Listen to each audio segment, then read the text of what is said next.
할렐루야. 10월 30일 목요일 매일 성경 묵상입니다. 오늘 말씀은 역대하 35장 20절에서 27절의 말씀입니다. 오늘 본문에서는 종교개혁과 성전 수리 및 유월절 준수 등을 통해서 백성으로 하나님을 경외하는 바른 길로 들어서게 한 하나님의 은총을 입었던 요시야 왕의 비극적 결말이 기록되어 있습니다. 애굽왕 바로느고와 무고한 전쟁으로 인해서 중상을 입고 재위 31년 만에 이제 요시야 왕이 죽게 된다는 일이죠. 많은 이들은 요시야 왕이 조금만 더 살아있어서 이러한 영적 개혁으로 하나님을 중심에 세운 요시야가 조금만 더 다스렸다면 이스라엘 역사는 어떻게 되었을까 하는 생각을 해봅니다. 세상은 참 이상해요. 이렇게 잘 하려는 사람은 단명한단 말이죠. 그런데 이 일을 동일하게 기록한 열왕기하의 말씀을 보면 요시야의 전사를 기록하기 전에 요시야의 종교개혁을 평가하면서 그런 요시야의 업적에도 불구하고 여호와께서 유다에 대한 심판의 계획을 돌이키지 않으셨다라는 걸 밝힙니다. 그 이유의 중심에는 바로 요시야 왕의 조부였던 므낫세의 죄악 때문이다라는 걸 거기 기록하고 있습니다. 그러나 역대기의 기록에는 그러한 왕들의 죄악성을 기록하기를 다소 자제하는 면이 있습니다. 므낫세에 대하여서도 처음에는 악행을 저질렀지만은 후에는 대체로 선정을 베푼 것으로 끝내고 있죠. 이런 것은 성경을 기록한 관점, 역사를 보는 관점에 다른 데에서 기인한 것으로 우리가 왈가왈부할 수 없는 그런 것입니다.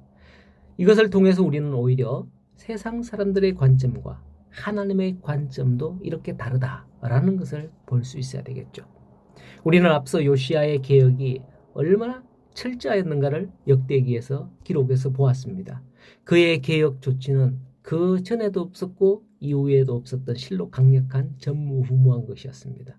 우리가 보기에도 요시야의 개혁은 성공적으로 보였죠.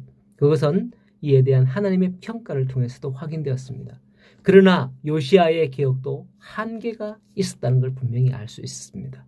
그가 하나님 보시기에 정직하였고 그의 행한 일은 칭찬받아 마땅한 일이었습니다. 하지만 요시야의 그런 개혁에도 므낫세와 아몬의 치하에서 타락한 대로 타락한 그 백성들의 마음을 온전히 하나님께로 돌이키기에는 역부족이었다라는 거예요. 역대기 본문에서는 백성들의 유순한 자발적인 그런 참여로 이렇게 유월절이 이루어졌지만은 스바냐를 통해서 스바냐서에 기록된 것을 살펴보면 스바냐 선지자는 오히려 책망하고 있어요. 스바냐 선지자는 요시야의 통치기에 활동한 선지자거든요. 요시야와 동시대에 있었던 선지자예요. 그는 요시야의 개혁에 힘을 실어주기 위해서 많은 노력을 했습니다. 그러한 그가 유다 사람들에 대하여 내린 평가를 보면 스바냐 3장 1절에서 4절에 무슨 말씀을 기록하고 있느냐면 패역하고 더러운 곳 포악한 그 성읍이 화 있을진저. 그게 어디예요? 예루살렘이잖아요. 그가 명령을 듣지 아니하며 교훈을 받지 아니하며 여호와를 의뢰하지 아니하며 자기 하나님에게 가까이 나아가지 아니하였도다. 아니 유월절로 나아갔는데도 이와 같이 말씀하는 거죠. 그 가운데 방백들은 부러지는 사자요 그의 재판장은 이튿날까지 남겨두는 것이 없는 저녁 일이요. 일이가 저녁에 그냥 다 먹고 치운다는 거예요. 아침까지 남겨두는 것도 없다. 그의 선지자들은 경솔하고 간사한 사람들이요 그의 제사장들은 성소를 더럽히고 율법을 범하였도다. 이렇게 말씀하고 있습니다. 이렇게 선포하고 있는 거죠. 그렇습니다. 이것이 바로 요시야가 종교개혁을 할 당시 유다 사람들의 모습이에요. 그들은 요시야의 종교개혁에 호응하여 하나님께 돌이킨 듯 했지만은 그 내면은 여전히 하나님을 배반한 상태 그대로였습니다. 이것은 요시야 사후 유다 영적인 실태를 확인해 보면 더욱더 분명해집니다. 성도 여러분, 우리는 하나님이 긍휼에 풍성하신 하나님임을 잘 알죠. 그분은 회개하는 죄인을 외면한 법이 없으시는 사랑의 하나님이시잖아요. 그럼에도 불구하고 하나님께서 요시야가 강력한 의지로 종교개혁을 단행한 유다와 예루살렘을 끝내 용서하지 않으신 것은 그들 내면에 죄악이 있었기 때문입니다. 그것을 진정으로 회개하지 않았기 때문이죠. 여러분, 겉을 꾸민다고 속까지 바뀌는 건 아니에요. 예수님께서 종종 그런 말씀을 하셨죠. 유다 종교 지도자들을 향하여, 바리새인들과 서기관들을 향하여서 뭐라 그랬습니까? 화 있을진저. 마태복음 23장에 보면 화 있을진저라고 분노하면서 그들을 회칠한 무덤 같다라고 말씀하셨습니다. 이러한 책망을 듣게 된 것은 그들의 신앙이 형식화되어 있기 때문에, 외형적인 신앙이기 때문입니다. 우리는 이러한 신앙을 경계해야 되겠죠.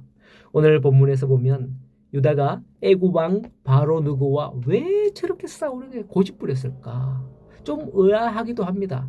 역대기 기자가 요시아가 좀 고집을 부렸다는 그런 식으로 요시아의 잘못된 관점으로 좀 기록을 하긴 합니다. 22절에 보면 요시아가 몸을 돌이켜 떠나기를 싫어하고 오히려 변장하고 그와 싸우고자 하여 하나님의 입에서 나온 느고의 말을 듣지 아니했다. 그러면서 이 모든 책임을 요시아에게 좀 돌리죠. 그러나 앞서 제가 설명드린 말씀을 기반으로 이 본문의 말씀을 읽으시면 조금은 이해가 되실 거예요. 이미 하나님께서 이스라엘 백성들을 심판하시기로 작정해 놓으셨기 때문이죠. 성도 여러분, 오늘 이 시대도 그렇습니다. 하나님께서 이와 같이 작정하지 않기를 바랍니다.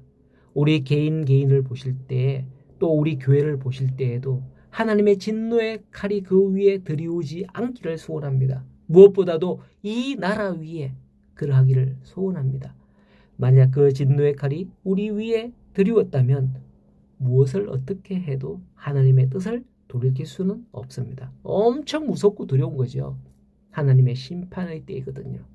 오늘도 이 말씀을 묵상하면서 우리가 먼저 주의 말씀 앞에 무릎 꿇고 나아가기를 소원하며 주의 인도함을 받아 나아가는 그런 하루가 되셔서 우리 성도님들의 그 모든 일들이 하나님의 은혜 가운데 이루어지기를 간절히 소원하고 축복합니다. 승리하십시오.